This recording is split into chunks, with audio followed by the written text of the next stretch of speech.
Hello students, I am Moushumi Moitra from Techno India Group Public School. Today I am here to discuss Mathematics of Class 12, Chapter 1 Relations and Functions. So first we will discuss what is relation.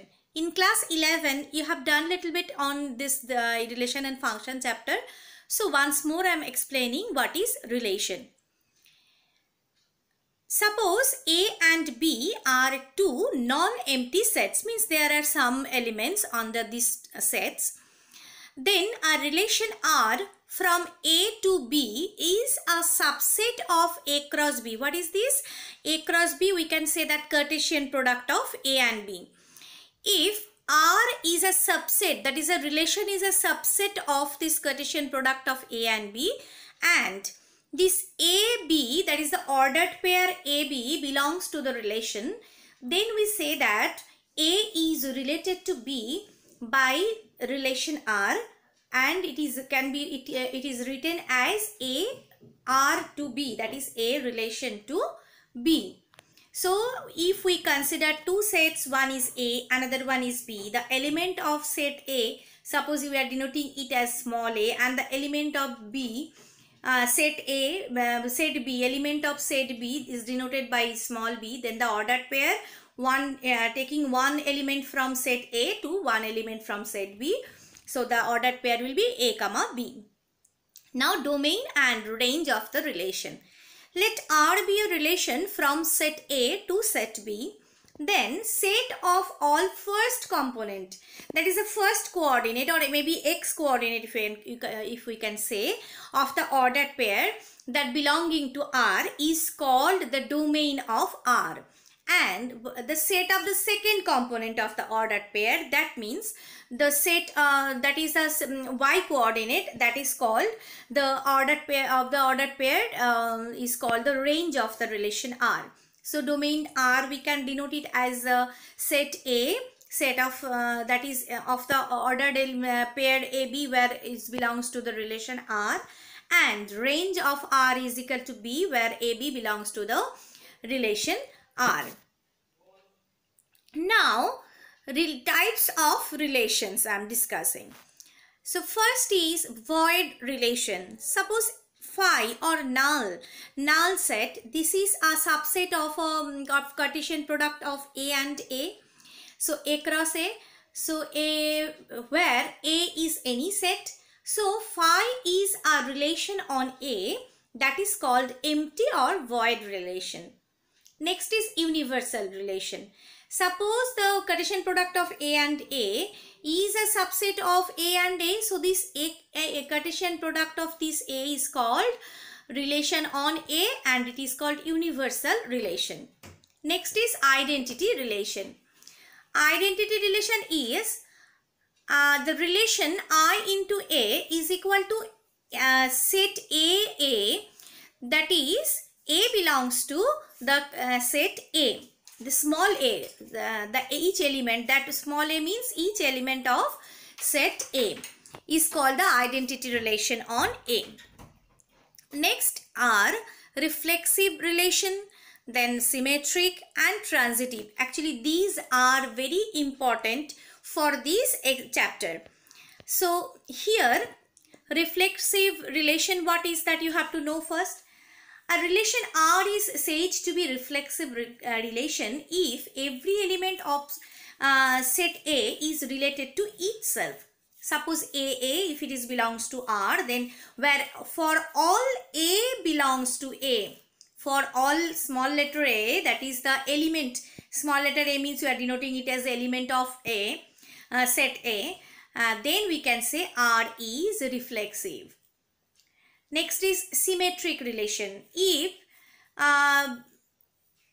AB belongs to R and BA then if belongs to R, for all AB belongs to A, then we can say that R is, the relation is symmetric. That is if A comma B is belongs to R relation and B comma A also belongs to the relation, then we can say the R is symmetric. Now the third one is transitive relation. That is if AB belongs to R, belongs to the relation, then B comma C belongs to the relation, then from here, if we can say A comma C belongs to R or belongs to the relation, for all ABC belongs to A, then we can say the relation is transitive. Okay. So there are these three relations are very important. A set, every element of set A is related to itself. That is, if A comma A belongs to the set, the relation, then R is reflexive. Then symmetric means if A comma B belongs to the relation, then B comma A also belongs to the relation, then we can say that R is symmetric. Then if A B belongs to R, then B C belongs to R, then it should be A comma C belongs to R, then only we can say the relation is transitive.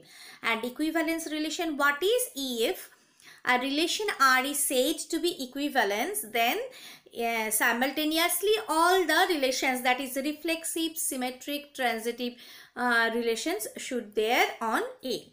Okay, so a relation R is said to be equivalence relation if it is simultaneously reflexive, symmetric and transitive on A. So for solving this exercise, first exercise, we need to know this part very much well. Okay. And one more thing you should note it. Now the binary operation, this part is not there from the last year. Okay, from 1920 session, this binary operation, generally 6 marks question used to come from that part. So now mostly 4 marks question can come from this part, and from function also, and maybe maximum 7 to 8 marks will come from this chapter. And there will be alternating with this chapter 2, that is inverse trigonometric functions. Okay. So now 6 marks question is I don't think is possible to come. Only 4 marks questions and 1 or 2 marks short questions. So relation, this part is very important for solving the sum. Now we will discuss function. A function is a relationship which explains that there should be only one output for each input.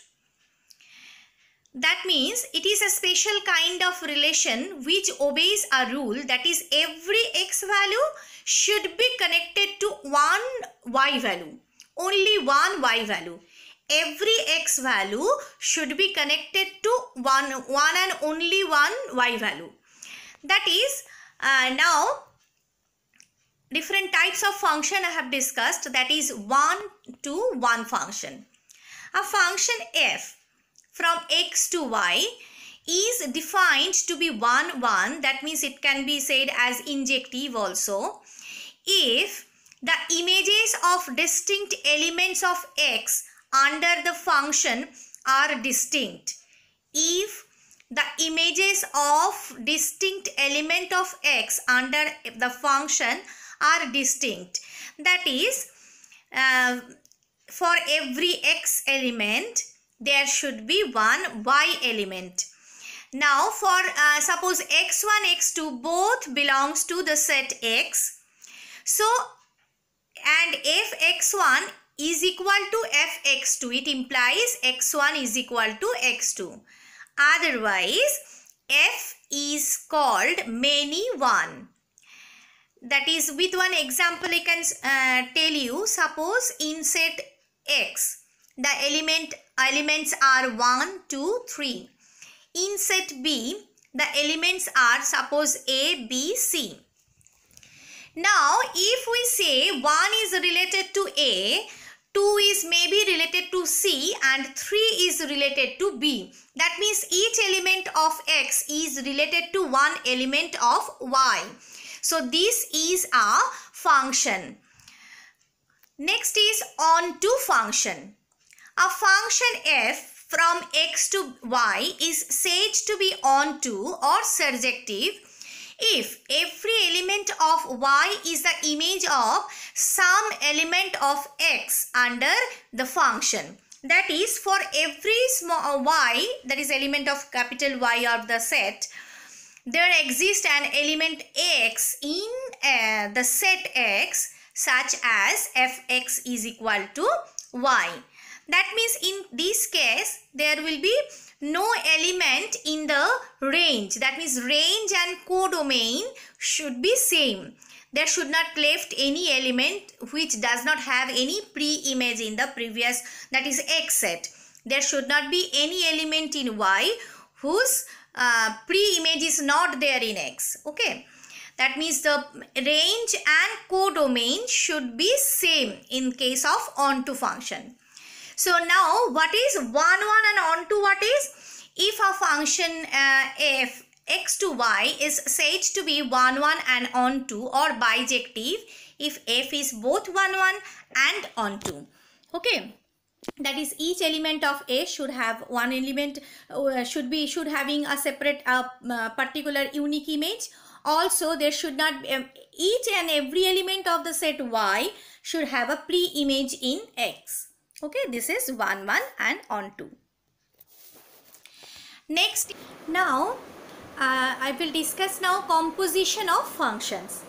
Here consider suppose 3 sets A, B and then C.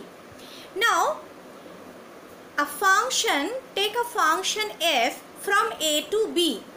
Then take another function from starting from B, the second set of the first function, that is from B to C. Then if we get another function that is from A to C, okay, so from A to C, then we can say these as g of fx. So consider first, suppose x is an element of set A. So under a function f, it is coming fx in set B. Under a function f, this element x is fx in set B. Then this fx element of set B under the function g, it will be g of fx. Function g is applied on fx. Okay, function g is applied on fx. Same. So if we consider now from A to C, a function from A to C, that means the function g is applied on fx, g of fx. So just let us see now. F is a function from A to B, g is a function of B to C, and then g of f from A to C is given by g of fx. G function g is applied on fx for all x belongs to A. This is composition of functions. So 3 sets we have to consider. First element of set A, suppose it is x, it is under the function f. The second set, that is B set, under B set it is coming under this fx. Under g function g, it will be g of fx for the set of element of C set. Okay, and then this directly from A to C, it can be given as g of fx. So for all x belongs to A. And invertible function, this last part of this today's video, that is a function f from x to y is invertible if f of g of f is ix and f of g is iy, identity. Okay, identity relation.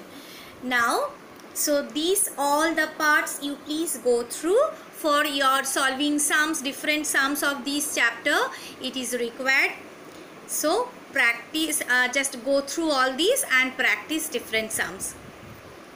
Thank you. This much for today.